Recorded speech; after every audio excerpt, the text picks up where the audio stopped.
जय हिंद दोस्तों, स्वागत है आप सभी का हमारे YouTube चैनल सुमी एकेडमी पर। हमने आपको विशेषण पढ़ाया था, उसमें बताया था कि विशेषण क्या होता है और विशेष्य क्या होता है और प्रविशेषण क्या होता है। और हमने आपको बताया था कि विशेषण कितने प्रकार के होते हैं। विशेषण कितने प्रकार के होते हैं? विशेषण हमारे कितने प्रकार के होते हैं? 4 प्रकार के। कौन कौन से? संख्यावाचक विशेषण,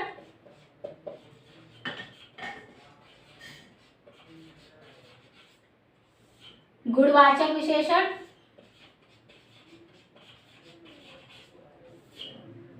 परिमाणवाचक विशेषण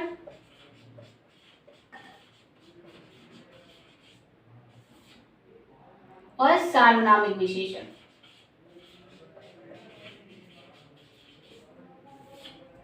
हमने आपको संख्यावाचक विशेषण पढ़ा दिया था और उसमें बताया था कि हमारा जो संख्यावाचक विशेषण होता है वो कितने प्रकार का होता है? 2 प्रकार का, निश्चित संख्यावाचक, अनिश्चित संख्यावाचक। निश्चित संख्यावाचक में हमने आपको बताया था कि जहां पर हमारी चीजें कैसी हो? निश्चित हो, वो हमारा किसके अंतर्गत आ जाएगा? निश्चित संख्यावाचक के अंतर्गत। और अनिश्चित संख्यावाचक के अंतर्गत हमने आपको बताया था कि जहां पर हमारी चीजें निश्चित ना हो वो हमारा अनिश्चित संख्यावाचक के अंतर्गत आ जाएगा। और निश्चित संख्यावाचक में भी हमने आपको उसके 6 भेद बताए थे और उस 6 भेद बताए थे, आपको समझ आ चुके होंगे। अगर आपने हमारा ये वीडियो ना देखा हो, आपको हमारे इससे अगला वीडियो देखेंगे तो आपको समझ आ जाएगा। उसमें हमने आपको डिटेल से बताया था कि संख्यावाचक विशेषण क्या होता है और इसके कितने भेद होते हैं और कितने प्रकार होते हैं। आज हम आपको बताने जा रहे हैं गुणवाचक विशेषण। गुणवाचक विशेषण किसे कहते हैं? गुणवाचक विशेषण हमारा कौन सा होता है? जहां पर संज्ञा और सर्वनाम के गुणों की विशेषता बताई जाए वो हमारा किस में आ जाता है? गुणवाचक विशेषण के अंतर्गत। क्या? जहां पर संज्ञा एवं सर्वनाम के गुणों की विशेषता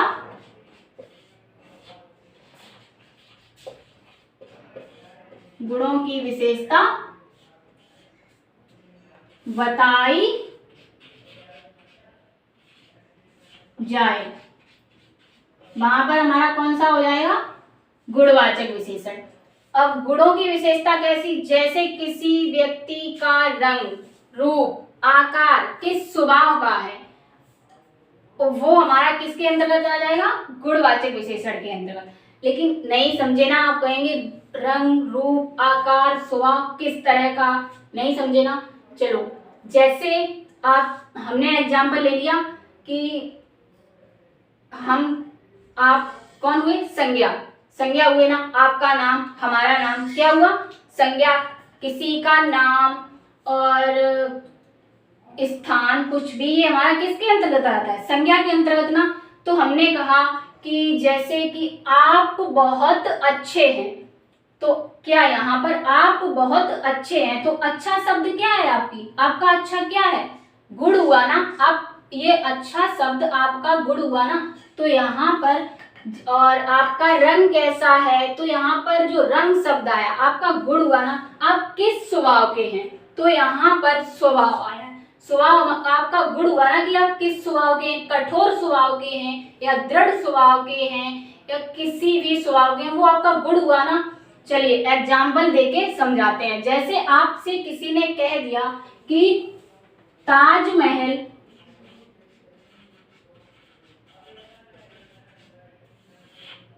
सुंदर है,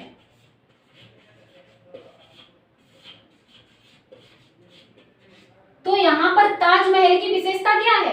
कि वो सुंदर है। तो यहाँ पर हमारा सुंदर शब्द है, ताजमहल की विशेषता बता रहा है ना, तो हमारा सुंदर शब्द क्या है? विशेषण है। तो यहाँ पर कौन सा विशेषण? सुंदर है, लेकिन विशेषण में भी कौन सा विशेषण है? कौन सा है? गुणवाचक विशेषण। ये उसकी सुंदर जो शब्द है उसका गुण हुआ। किसका? ताजमहल का गुण हुआ कि वह सुंदर है। या फिर वह खराब है, इस तरह के क्या हुए, उसके गुण हुए। जैसे आपसे किसी ने कह दिया कि वह लड़का बहुत कठोर स्वभाव का है, वह लड़का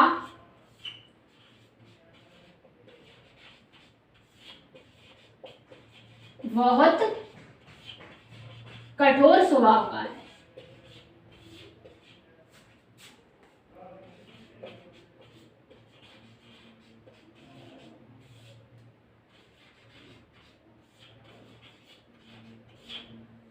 तो लड़का की विशेषता क्या बता रहा है, कठोर। वो किस स्वभाव का है, कठोर स्वभाव का। तो कठोर यहाँ पर क्या हुआ, विशेषण। और विशेषण में भी कौन सा विशेषण हुआ, गुणवाचक विशेषण। तो यहाँ पर ये कठोर शब्द क्या है, उस लड़के की विशेषता बता रहा है ना।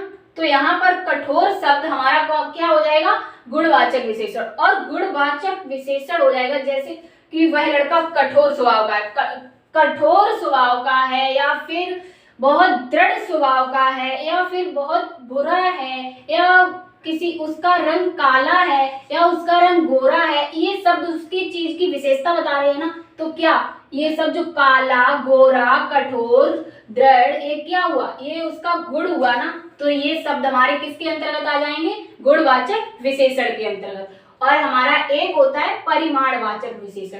परिमाणवाचक विशेषण में, परिमाणवाचक विशेषण क्या होता है, जैसे यहाँ पर हमारा क्या, क्वांटिटी। आप ऐसे नहीं समझोगे कि परिमाण नाप तौल, नाप तौल मतलब इंग्लिश में समझिए क्वांटिटी। क्वांटिटी का मतलब क्या होता है, नाप तौल, ना कि क्वालिटी। क्वालिटी नहीं, क्वांटिटी। क्वांटिटी का मतलब क्या होता है, नाप और तौल। तो यहाँ पर हमारी जो चीजें हैं वो किस तरह की होंगी, नाप, किस तरह की होंगी, जहां पर हमारी चीजें नाप, तौल या मात्रा में पाई जाए, वहां पर हमारा कौन सा विशेषण होता है, परिमाणवाचक विशेषण। जैसे आप परिमाणवाचक विशेषण को भी कितने भागों में, दो भागों में बांटा गया है। कौन सा, निश्चित परिमाणवाचक और अनिश्चित परिमाणवाचक। चलिए आपको अलग लिख के समझाते हैं। परिमाणवाचक विशेषण,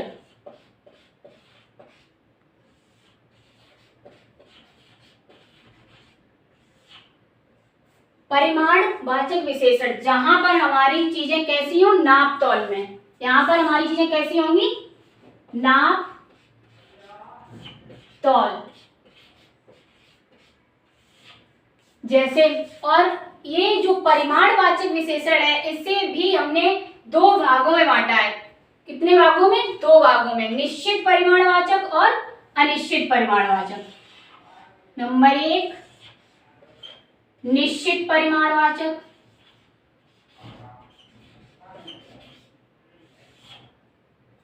निश्चित परिमाणवाचक, परिमाणवाचक और अनिश्चित परिमाणवाचक।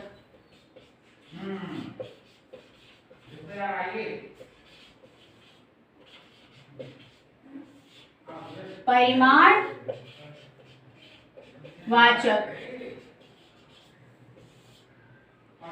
निश्चित परिमाणवाचक क्या होता है, जहां पर हमारी चीजें निश्चित हों। और अनिश्चित परिमाणवाचक क्या होता है, जहां पर हमारी चीजें अनिश्चित हों। अब आप ये बताएं, बोलेंगे कि मैम आपने ना जो संख्यावाचक था हमारा संख्यावाचक विशेषण, उसमें भी बताया था कि निश्चित परिमाणवाचक और अनिश्चित परिमाणवाचक। तो यहाँ वहां पर हमारी चीजें किस तरह से आती थी, हम गिन सकते थे। और यहाँ पर हमने आपको बताया है कि निश्चित परिमाणवाचक, यहाँ पर हमारी चीजें जो आएंगी वो नाप तौल में आएंगी, अर्थात हम उन्हें नाप और उनका नाप और तौल करेंगे। तो यहाँ पर यह अंतर हो जाता है कि संख्यावाचक, संख्यावाचक में निश्चित संख्यावाचक क्या होता है और परिमाणवाचक में निश्चित परिमाणवाचक क्या होता है। जैसे आपसे किसी ने कहा कि बाजार से 2 किलो नमक ले आना, तो आप बाजार से 2 किलो नमक ले आना, तो आप नमक लेने जाएंगे, क्या आप वहां पे नमक को गिन गिन के लाएंगे, नहीं ना। उसे कैसे लाएंगे, तौलवा के लाएंगे। तो वहां पर आप नमक को किस तरह से लाएंगे, तौलवा के। तो यहाँ पर इस तरह की चीजें हमारी तौल में होंगी, मात्रा में होंगी, माप और हम मापेंगे। तो आपसे किसी ने कहा कि बाजार से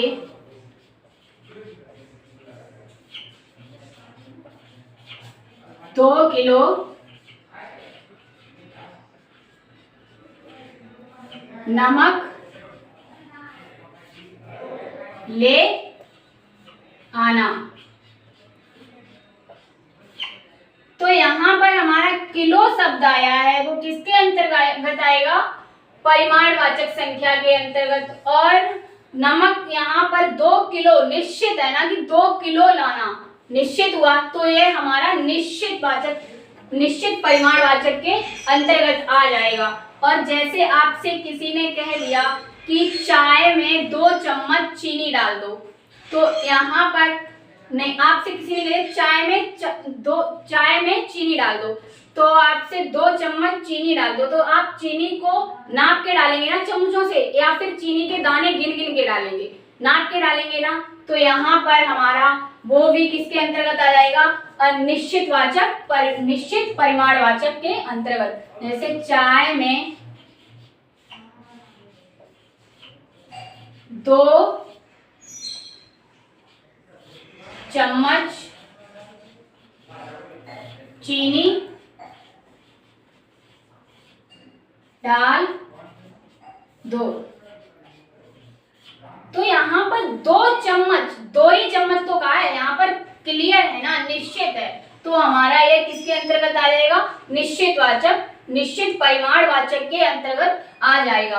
और अनिश्चित परिमाणवाचक के अंतर्गत किस प्रकार की चीजें आएंगी? जैसे आपसे किसी ने ये कह दिया कि चाय में थोड़ी चीनी डाल दो, तो यहाँ पर चाय में जो थोड़ी चीनी, कितनी डाल दें?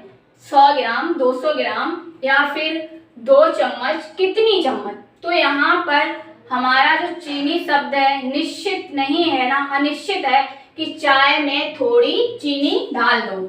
चाय में थोड़ी चीनी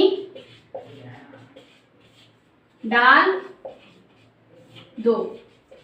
तो यहाँ पर जो थोड़ा शब्द आया है वो हमारा किसके अंतर्गत दिख रहा है? अनिश्चित के। अनिश्चितता बोध करा रहा है कि मतलब चाय में थोड़ी चीनी डाल दो, कितनी डाल दो? 100 ग्राम डाल दो, या 200 ग्राम डाल दो, 3 ग्राम डाल दो, तो वो हमारा कोई क्लियर नहीं है। तो ये किसके अंतर्गत आया है? हमारा अनिश्चित सर्वनाम, अनिश्चित परिमाणवाचक के अंतर्गत। जैसे आपसे किसी ने कहा कि सब्जी में नमक थोड़ा कम है, तो यहाँ पर नमक कितना कम है?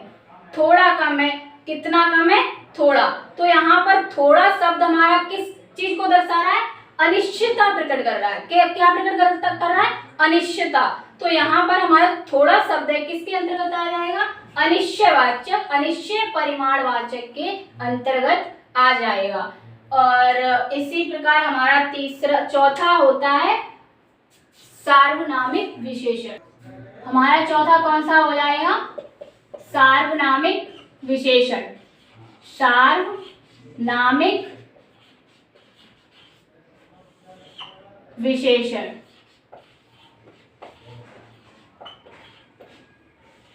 सार्वनामिक विशेषण के अंतर्गत हमारा जो शब्द वो क्या आएगा? जैसे कि सर्वनाम संज्ञा से पहले हमारा यहाँ पर क्या आएगा? सर्वनाम आएगा। जो शब्द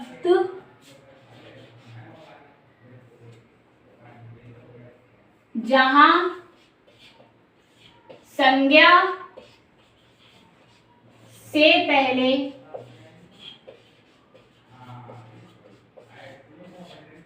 सर्वनाम लगा हो, वो हमारा किसके अंतर्गत आ जाएगा? सार्वनामिक विशेषण के अंतर्गत। जैसे आपसे कहा किसी ने कि गाय मीठा दूध देती है। गाय, यह गाय मीठा दूध देती है। तो हमारा जो गाय है वो क्या है, संज्ञा है ना, गाय हमारा संज्ञा है, किसी गाय संज्ञा है, और संज्ञा में भी कौन सी संज्ञा है, जातिवाचक संज्ञा। और यहाँ पर जो यह शब्द आया है हमारा क्या है, सर्वनाम, अर्थात संज्ञा से पहले हमारा क्या दिख रहा है, सर्वनाम। तो यहाँ पर हमारा क्या हो जाएगा, सार्वनामिक विशेषण। कौन सा विशेषण हो जाएगा, सार्वनामिक विशेषण।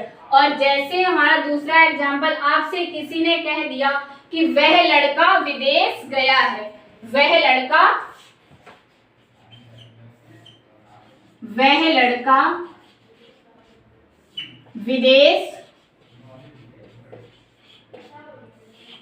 गया है। तो यहाँ पर जो हमारा शब्द वो वाक्य दिया है कि वह लड़का विदेश गया है, तो यहाँ पर हमारा लड़का शब्द है वो क्या हुआ, संज्ञा है, और संज्ञा से पहले हमारा सर्वनाम कौन सा है, वह। तो यहाँ पर हमारा संज्ञा से पहले सर्वनाम जहाँ दिखाई दे वहां पर हमारा कौन सा सर्वनाम हो जाएगा, सार्वनामिक विशेषण। कौन सा विशेषण हो जाएगा, सार्वनामिक विशेषण। और आप अच्छे से समझ गए होंगे कि सार्वनामिक विशेषण कौन से होते हैं, जहां हमें संज्ञा से पहले कोई सर्वनाम दिखे वहां पर हमारा कौन सा विशेषण होता है, सार्वनामिक विशेषण। चलिए आगे कुछ एग्जाम्पल देते हैं और आप बताएंगे कि इसमें कौन सा विशेषण है। पहला एग्जाम्पल हुआ कि ठंडा पानी दे दो, इसमें हमारा कौन सा सर्वनाम होगा। और जैसे हमने आपसे कहा कि पुराना फर्नीचर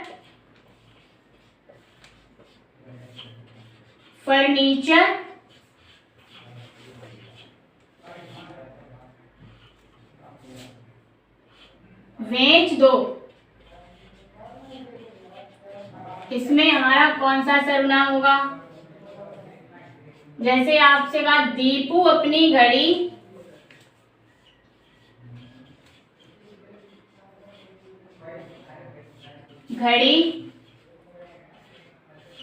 घर भूल गया,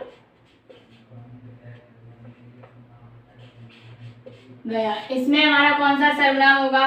जैसे आपसे कहा कि थोड़ा कम खाओ,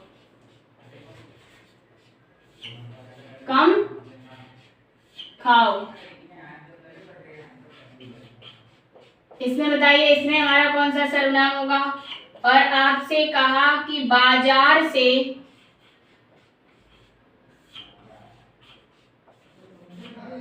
2 किलो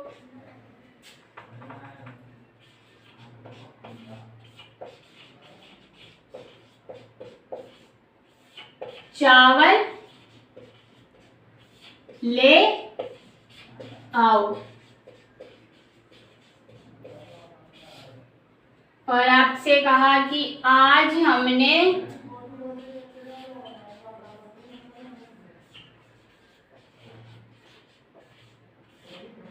2 किलोमीटर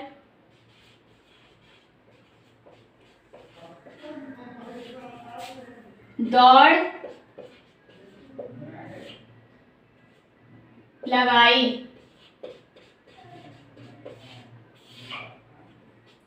तो चलिए आप इसमें हमारे सर्वनाम बताइए, कौन सा किसमें क्या कौन सा सर्वनाम होगा। जैसे आपसे कहा कि ठंडा पानी दे दो, तो यहाँ पर पानी कैसा दे दो, ठंडा। ठंडा पानी, किसकी पानी की विशेषता क्या है, ठंडा, कि पानी गर्म है या फिर ठंडा है। तो यहाँ पर हमने कहा कि जैसे कि किसी चीज की विशेषता बताई जाए वो हमारा क्या होता है, विशेषण। और उसमें पूछ लिया जाए कि इसमें ठंडा पानी दे दो, तो ठंडा में हमारा कौन सा विशेषण है, गुणवाचक विशेषण। और पानी की विशेषता ही तो है कि पानी ठंडा है या फिर गर्म है, तो यहाँ पर हमारा क्या हो जाएगा, गुणवाचक विशेषण। और आपसे दूसरा कहा कि पुराना फर्नीचर बेच दो, तो यहाँ पर फर्नीचर कैसा है, पुराना। तो यहाँ पर पुराना जो शब्द है उस फर्नीचर की विशेषता ही तो बता रहा है कि फर्नीचर पुराना है या फिर नया है। तो यहाँ पर हमारा पुराना फर्नीचर बेच दो कौन सा विशेषण हो जाएगा, गुणवाचक विशेषण। और जैसे आपसे कहा दीपू अपनी घड़ी घर भूल गया, तो हमने आपसे कहा था कि वाक्य को पहचानो कि वाक्य में कौन सा शब्द कहाँ पे आया है। यहाँ पर घड़ी हमारा क्या दिया है, घड़ी हमारा यहाँ पर संज्ञा है, संज्ञा है ना, घड़ी संज्ञा है और संज्ञा से पहले हमारा सर्वनाम लगा है अपनी, तो यहाँ पर हमारा कौन सा सर्वनाम हो जाएगा, सार्वनामिक विशेषण, सार्वनामिक विशेषण। और जैसे आपसे कहा हमारा चौथा एग्जाम्पल कि थोड़ा कम खाओ, कितना खाओ, थोड़ा कम खाओ, कितना कम खाओ, उसने ये कहा कि थोड़ा कम खाओ। हमें यहाँ पर कौन सा शब्द पकड़ना है, थोड़ा, कितना खाओ, थोड़ा कम। कुछ क्लियर है कि थोड़ा एक, कितना खाओ, कुछ बताया है नहीं ना, तो यहाँ पर हमारा थोड़ा शब्द क्या हो जाएगा, अनिश्चयवाचक सर्वनाम, अनिश्चयवाचक विशेषण, अनिश्चयवाचक विशेषण। और हमारा पांचवा एग्जाम्पल है बाजार से 2 किलो चावल ले आओ, तो यहाँ पर आपसे कहा कि बाजार से 2 किलो चावल ले आओ, कितने ले आओ, 2 किलो। यहाँ पर हमारा जो 2 किलो शब्द है वो फिक्स है ना, तो कैसा है, फिक्स है ना, तो यहाँ पर और चावल जब आप लेने जाएंगे तो क्या गिन के लाएंगे, तौलवा के लाएंगे ना, और जहां पर चीजें हमारी नाप तौल में हो वो हमारा किसके अंतर्गत आ जाता है, परिमाणवाचक विशेषण के अंतर्गत। और परिमाणवाचक विशेषण में भी कौन सा विशेषण है, तो हमारा कौन सा हो जाएगा, निश्चयवाचक,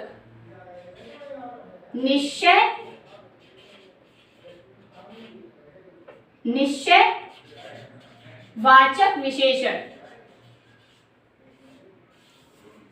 और यहाँ पर हमारा छठवां एग्जाम्पल हो जाता है आज हमने 2 किलोमीटर दौड़ लगाई, तो हमने यहाँ पर कितनी दौड़ लगाई, 2 किलोमीटर। अब आप यहाँ पर रेस को फीते से नापते हैं ना किसी जगह को कि वहां से वहां इतना दूर है, तो नापेंगे ना फीते से या फिर गिनेंगे, तो यहाँ पर हमारा क्या हो जाएगा, 2 किलोमीटर दौड़ लगाई, तो यहाँ पर फिक्स है ना कि हमने 2 किलोमीटर दौड़ लगाई, ना कि आपने कितनी दौड़ लगाई, इस तरह से नहीं आया ना, तो यहाँ पर हमारा शब्द किसे हमें पकड़ना होगा कि 2 किलोमीटर दौड़ लगाई, तो हमारा कौन सा विशेषण हो जाएगा, परिमाणवाचक विशेषण। और परिमाणवाचक विशेषण में भी कौन सा विशेषण हो जाएगा, निश्चयवाचक विशेषण,